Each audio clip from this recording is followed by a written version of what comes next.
আজকে করব chicken grill একদম অয়েল ফ্রি চিকেন গ্রিল। এটা কি ভাবা যায়?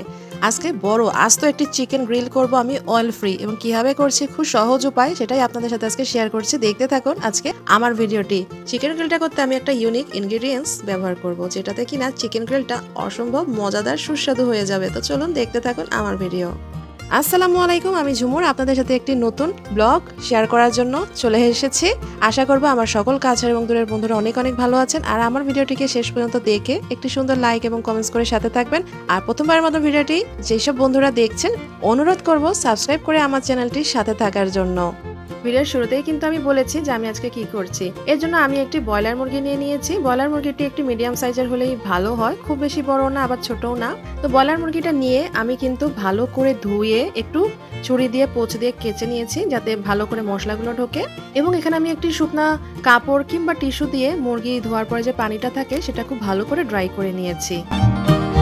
একে একে আমি এখানে ম্যারিনেট করার জন্য মশলাগুলো একসাথে মিক্স করে নিব। প্রথমে এখানে আমি পেঁয়াজ বাটা, রসুন বাটা, আদা বাটা, টক দই এবং শুকনা কিছু মশলা লাগে, লবণ লাগে, অল্প একটু চিনি দিয়েছি যেহেতু টক দই দিচ্ছি। সয়া সস দিয়ে দিব। এখানে আমি টমেটো কেচাপ বা সস যেটাই হাতের কাছে থাকে দিয়ে দিবেন। আর একটু আমি ঝাল খাবো, ঝাল করবো দেখে এখানে আমি টবাস্কো সস দিয়ে দিচ্ছি। এটা দিলে কিন্তু আরও মজা হয় এই টাইপের আইটেমগুলো।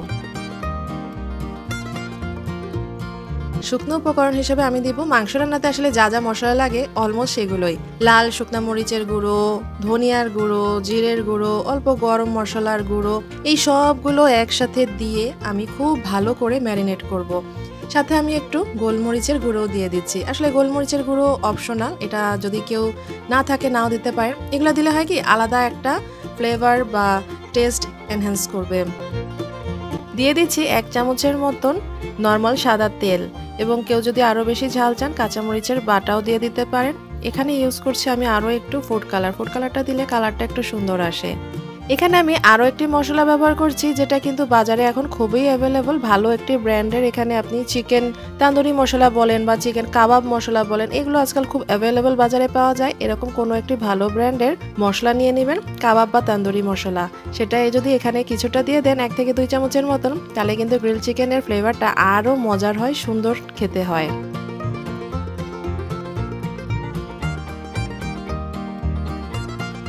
তা আমি সবগুলো উপকরণ দিয়ে খুব ভালো করে মিক্স করে নিচ্ছি, কারণ এখানে আমি ওই যে ব্রয়লার মুরগিটা রেখেছিলাম পাশে মুছে শুকনা করে, সেই মুরগিটা এখন আমি দিয়ে দেব। দিয়ে খুব ভালো করে মুরগির গায়ে মশলাগুলোকে মিক্স করে নিতে হবে। মশলার গুলো যেন মুরগির ভিতরে, ওই যে মাংসগুলো একটু চিড়ে নিয়েছিলাম, কেটে নিয়েছিলাম, ভিতরে ভিতরে ঢুকিয়ে দিতে হবে, যেন খুব ভালো করে মাংস পুরোটাই ম্যারিনেট হয়।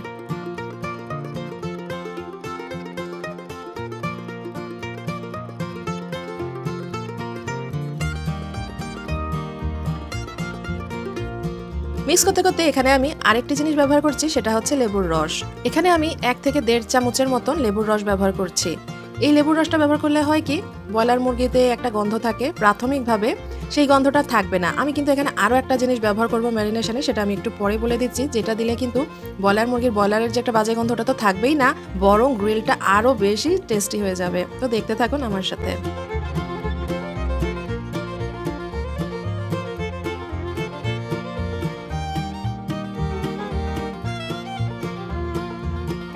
ম্যারিনেশন আমার করা শেষ। এবার এটাকে আমার রেখে দিতে হবে বেশ অনেকক্ষণের জন্য। র্যাপ করে রেখে দিয়েছি বা একটি কভার দিয়ে ভালো করে রেখে দিতে হবে, ফ্রিজে রেখে দিতে হবে, যেহেতু এখন গরমকাল। আমি আগের দিন রাতে করেছিলাম, কারণ পরের দিন আমি ডিনারে এটা খাবো। তো বিকালবেলা বের করে এখানে আমি একটি মজার আরও একটা ইনগ্রিডিয়েন্টস অ্যাড করছি, যেটার কথা আমি শুরুতেই বলেছিলাম যে এটা অ্যাড করলে কিন্তু মাংসের টেস্ট অনেক বেশি মজার হয়ে যায়। এটা খুব জুসি হয়, এবং এই অরেঞ্জের রসটা কিন্তু খুব টেন্ডারিং করতে মাংসকে হেল্প করে।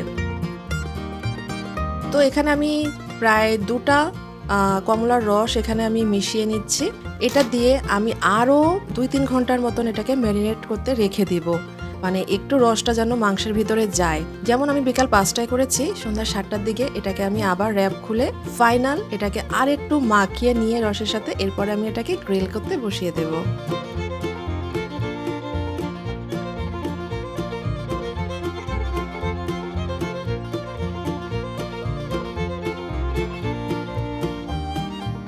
আমার এই ম্যারিনেটেড মুরগিটা একদম রেডি এটাকে গ্রিল করার জন্য।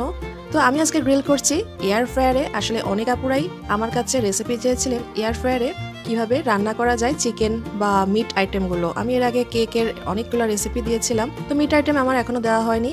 চিকেন খুব ভালো মতন গ্রিল করা যায় এই এয়ার ফ্রায়ারে। তো আমি একটু অয়েল ব্রাশ করে নিয়ে তারপর আমি চিকেনটা বসিয়ে দিলাম ট্রেটায়, দিয়ে আমি এয়ার ফ্রায়ারে বসিয়ে দিচ্ছি। আর যে বাকি মশলাগুলো ছিল অল্প অল্প একটু আমি মুরগির গায়ে দিয়ে দিয়েছি। দিয়ে আমি তো টেম্পারেচার দেখিয়ে দিচ্ছি 170 ডিগ্রিতে আমি 20 মিনিটের জন্য এখন দিচ্ছি। আমি 20 মিনিট পর নামিয়ে আরও একবার উল্টে দেবো। এভাবে কিন্তু আমার প্রায় 1 থেকে 1.5 ঘন্টা এর মতন এরকম সময় লাগবে এটা গ্রিল হতে। আসলে আমাকে একটু বের করে করে কিন্তু চেক করে নিতে হবে চিকেনটা কতটা হয়েছে। খুব বেশি কিন্তু করা যাবে না, তাহলে চিকেনটা ড্রাই হয়ে যাবে, খেতে কিন্তু একদম ভালো লাগবে না। আপনারা নিশ্চয়ই লক্ষ্য করেছেন ওই যে মেরিনেশনের দিন মানে আগের দিন আমি 1 টিস্পুনের মতন একটু তেল দিয়েছিলাম, এরপরে কিন্তু আমি কোনো রকমের তেলই এখানে ব্যবহার করিনি। এয়ার ফ্রায়ারে কিন্তু আসলে কোনো রকমই তেল লাগে না, জাস্ট একটু হালকা অয়েল ব্রাশ যেটাকে বলে ওই রকম একটু তেল লাগে, ওটাকে কিন্তু আসলে বলাই যায় না তেল ইউজ করা।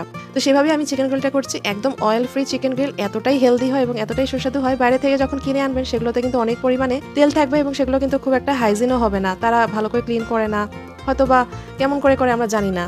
এখন যে চিকেনের লুকটা দেখছেন এটা হচ্ছে কি আমার একদম ফাইনাল লুক, কারণ এরপর আমি আর গ্রিল করব না। আমি কিন্তু 1 থেকে 1.5 ঘন্টার মতন সময় নিয়ে এটাকে আস্তে আস্তে করে গ্রিল করেছি। মধ্যে মধ্যে কিছুক্ষণ পর পর আমি বের করে উল্টে পাল্টে দিয়েছিলাম এবং চেক করেছিলাম হয়েছে কিনা। এই চিকেন গ্রিলটা যদি একবার বাসায় কেউ করে খান, বাইরে থেকে তো কেনার কথা প্রশ্নই আসবে না। কারণ এয়ার ফ্রায়ারে কিন্তু খুব মজার মজার কেক এবং মাফিন তৈরি করা যায়, সেগুলোর রেসিপিও কিন্তু আমার এই চ্যানেলে রয়েছে, চাইলে গিয়ে কেউ দেখে আসতে পারেন। আমি এই চিকেন গ্রিলটার সাথে খাওয়ার জন্য করে নিয়েছিলাম একটা মিক্স স্যালাড আর একটা মিক্স সস করে নিয়েছিলাম, সয়া সস, টমেটো কেচাপ সব কিছু দিয়ে একটা সস বানিয়ে নিয়েছিলাম।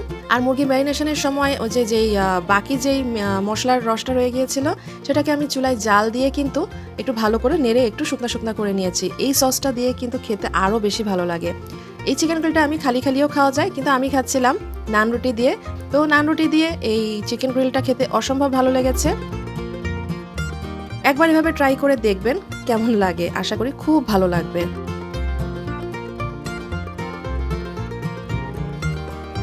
এতক্ষণ পর্যন্ত আমার ভিডিওটি দেখার জন্য সবাইকে অনেক অনেক ধন্যবাদ এবং ভালোবাসা।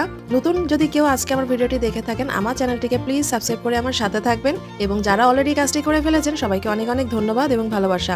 আপনাদের একটি লাইক এবং কমেন্ট আমাকে কিন্তু অনেক উৎসাহ জাগায় নতুন ভিডিও তৈরি করার জন্য। সবাই অনেক অনেক ভালো থাকবেন। এই তো চিকেন গ্রিলটা আমি নামিয়ে নিয়েছিলাম।